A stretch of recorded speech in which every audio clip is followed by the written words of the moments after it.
চট্টগ্রামে রেকর্ড পরিমাণ বৃষ্টিপাতে নগরীর বিভিন্ন নিম্নাঞ্চলে দেখা দিয়েছে জলাবদ্ধতা।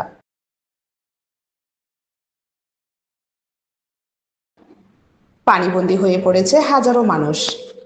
এমন পরিস্থিতিতে ক্ষতিগ্রস্ত পরিবারের পাশে দাঁড়িয়েছে স্থানীয় বিএনপির নেতাকর্মীরা। টানা রেকর্ড পরিমাণ বৃষ্টিপাতে চট্টগ্রাম নগরীর বিভিন্ন এলাকায় জলাবদ্ধতা সৃষ্টি হয়েছে। এর মধ্যে 23 নম্বর পাঠানটুলি ওয়ার্ডের সুলতান কলোনি ও বংশালপাড়া এলাকার পানি ঢুকে অনেক পরিবার পানিবন্দী হয়ে পড়েছে।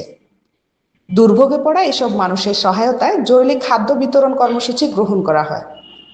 চট্টগ্রাম মহানগর বিএনপির যুগ্ম আহ্বায়ক, সি&এফ অ্যাসোসিয়েশনের সভাপতি এবং চিটাগং চেম্বারের পরিচালক SM সাইফুল আলমের তাৎক্ষণিক নির্দেশনা এবং 23 নম্বর ওয়ার্ড বিএনপির সদস্য সচিব মোহাম্মদ হাসনাতের সহযোগিতায় পানিবন্দী প্রায় 300 পরিবারের মাঝে খাদ্য সামগ্রী বিতরণ করা হয়। এ সময় নেতৃবৃন্দ বলেন, মানুষের সুখে দুঃখে পাশে থাকা তাদের নৈতিক ও রাজনৈতিক দায়িত্ব।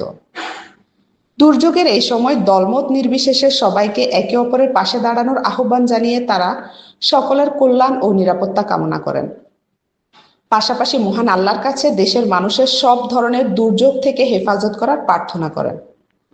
স্থানীয়দের আশা, দ্রুত পানি নেমে গেলে পরিস্থিতি স্বাভাবিক হবে এবং ক্ষতিগ্রস্ত পরিবারগুলোর জন্য প্রয়োজনীয় সহায়তা অব্যাহত থাকবে। ডেস্ক নিউজ, দৈনিক চট্টলার খবর।